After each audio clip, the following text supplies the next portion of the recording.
The mission is simple: to help high achievers naturally eliminate emotional and physical obstacles so they can optimize their life for higher achievement. Welcome. You have just entered the Genesis Zone. Good day, and welcome to the Genesis Zone show. For me, this is the second time I've welcomed you to the show because guess what? I forgot to press the go live button. And I was sitting here talking and realized, oh my gosh, I'm not live. Anyway, this is Dr. Brian Brown. Thank you for taking time out of your busy Thursday to join us on today's show. Have you ever had hamster wheel thinking? You know what I'm talking about. It's the kind of thoughts that you can't quite seem to shake. The ones that circle endlessly in your brain, driving you crazy. And in today's episode, I'm going to be discussing the latest research on psilocybin's effect on these types of thoughts and what you can do about it. Now, first off, I'm going to start with a story about me, some little known facts that quite frankly, I think will surprise most of my listening audience. Only if you're really close family do you know this about me. When I was in high school, I competed in cattle shows for about 3 years. Now, growing up in an agricultural and mostly cattle raising community in North Mississippi, it was just kind of the thing you did when you were growing up. So for those that aren't familiar with the concept of cattle shows, it's where a young person, a teenager, is usually partnered with a large cattle farm to show their prize livestock in competitions. And what this does is it gives the farm free advertising for their good breeding stock that they have on hand, and it improves business for them. Now so it all kind of boils down to animal husbandry 101. Now, mind you, all of this occurred to me during the 80s, before those big, dare I say, inhumane concrete livestock yards made it on the scene. In fact, at that particular time, all of our cattle were free range cattle. In fact, to this day, because of growing up like that, I will not eat any other protein, animal protein, other than free range protein, because it tastes so much better. Now, apologies for any offense to any vegans out there or any vegetarians, but it just is what it is. A lot of the world eats protein, animal protein.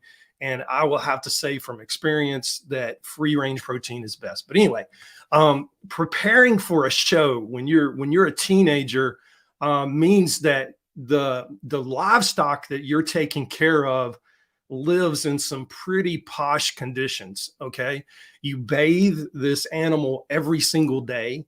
You feed it 3 times a day. And I'm not talking about a 2-pound chicken. I'm talking about an 1,100-pound cow.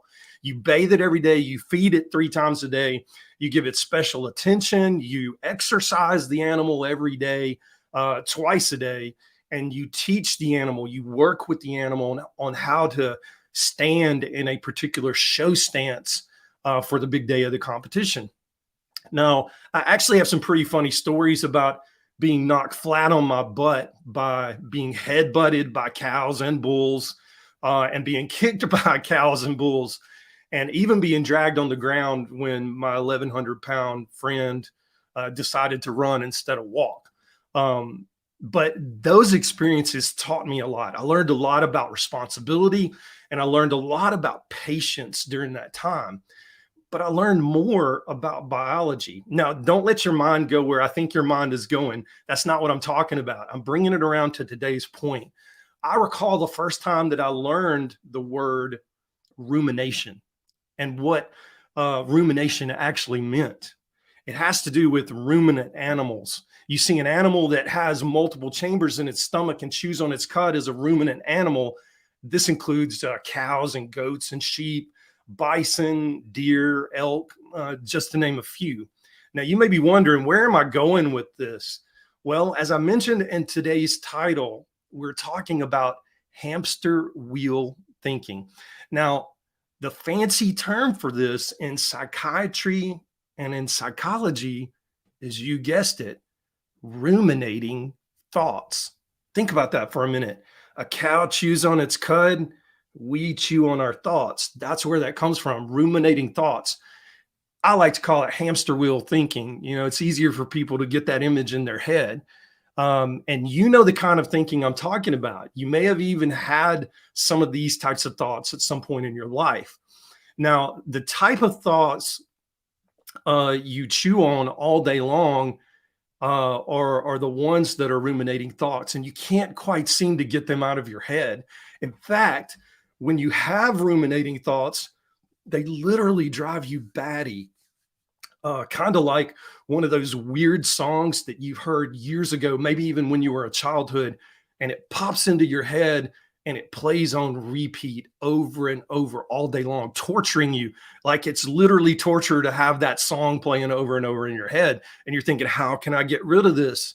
And it just won't go away. Usually probably until you go to sleep and wake up the next day and then it's gone. But seriously though, people who struggle with depression or anxiety, they quite often have these ruminating or hamster wheel type thoughts.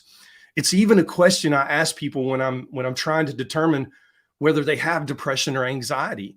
I'll ask them, do you have thoughts that roll over and over in your head, kind of like your thoughts are on a hamster wheel? And the weird thing is that hamster wheel thinking can feed anxiety. It can feed anger, and it can feed into sadness, making them worse. It just has a tendency to perpetuate any downward spiral that you're already on. Now, hamster wheel thoughts can also keep you awake at night. This is especially true when you have a major event in your life that has happened or is about to happen that's got you a little worried, a little sideways, a little twisted. And you don't have to be clinically depressed or anxious to experience that. So most everybody understands hamster wheel thinking. Now, specifically, I'm talking clinically at this point. Since we're on the same page now with what hamster wheel thinking is, let's talk about the most recent study related to psilocybin and these ruminant or hamster wheel thoughts. Back in November of last year, in my episode titled Psilocybin versus Antidepressants, I mentioned the following study that was published in the New England Journal of Medicine. Now, at that time, it was the first of its kind comparing the effectiveness of antidepressants or an antidepressant called Lexapro to the effectiveness of psilocybin. Now, if you recall, Lexapro is the gold standard. It's the golden child antidepressant of big pharma. And they were comparing this to psilocybin. And here's what the researchers said. This trial did not show a significant difference in antidepressants effects between psilocybin and Lexapro or escitalopram. But as I pointed out, the study was flawed. They compared daily doses of the most advanced and most effective gold standard antidepressant, Lexapro, to just 2 doses of psilocybin on day 1 and day 21. Now, 30 doses of an antidepressant compared to 2 doses of psilocybin, not really a fair fight when you consider that the average microdosing regimen for somebody that struggles with depression is actually taking a microdose every 3rd day. Okay. So it's not a fair fight at all. And it wasn't really fair for them to say that, oh, there was no significant difference in antidepressant effects between psilocybin and Lexapro. Well, it helped them make their case for sure.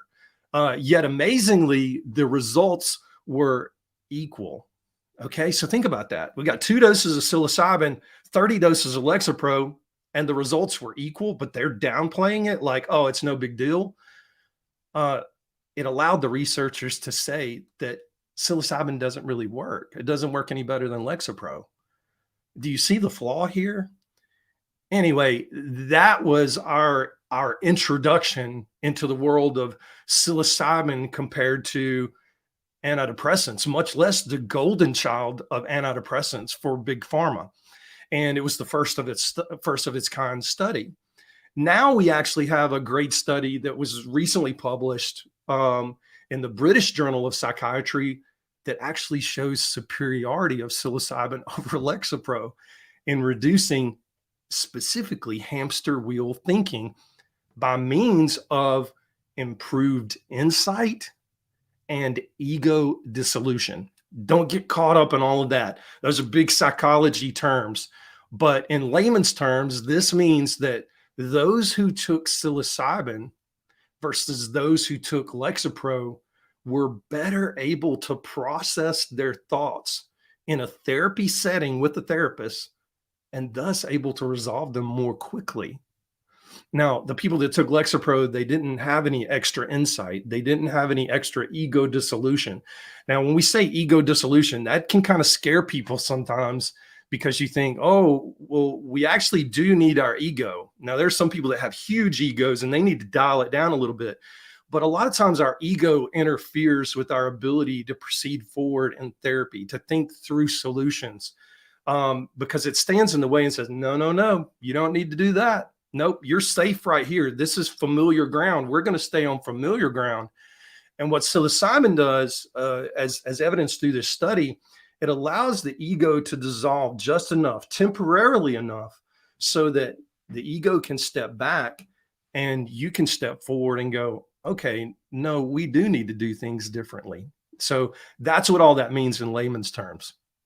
Now, although this study did not mention depression markers as part of their analysis, I can tell you from personal clinical experience of dealing with depressed and anxious people over the past 24 years of my career, that when a person who struggles with depression or anxiety begins to have reduced hamster wheel thinking, this is an excellent first sign of improvement in that mood or anxiety symptoms. Okay.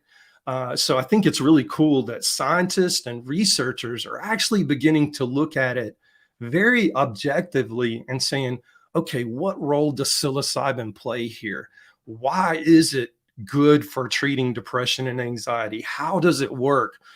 And this is one of those ways that we see it actually helps with ruminating thoughts by allowing the person to be able to process through them a little bit better without the ego getting in the way. I hope that makes sense. If you have any questions about that, leave questions in the comment. I'll be glad to answer any questions that you have. If you're stuck in the hamster wheel of thinking patterns that have, kind of taken a toll on your emotional and physical well-being, and you're over 40, you're not alone.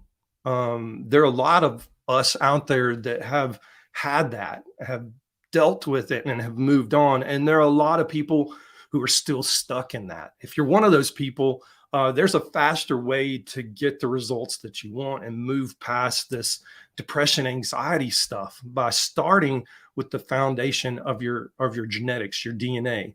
Once we understand your genetic landscape, your DNA landscape, we can then put a plan in place to correct those imbalances that are there. Now, clinically, I see people who struggle in areas like this get results in days or weeks instead of months or years. So if you're interested in knowing more about that, message me on Facebook or Instagram at Dr. Brian G. Brown, and I'll be glad to show you what I'm talking about and discuss how you can get your brain back on track. And if you're the self-starter type person who just wants to kind of go it alone, you're curious about DNA profiling and what that even looks like, and you want to take steps towards going deeper in your healing journey, I've got the perfect solution for you. I created a self-paced program to walk you through it. It's called the Gene Hack Bootcamp, and you can subscribe to that for free right now at drbriangbrown.com/gene hack/bootcamp. So that's all I got for today. Thanks for joining me. Sorry I was a little bit late, but hey, we're here. We got it. We got this information out there, which I think is critically important.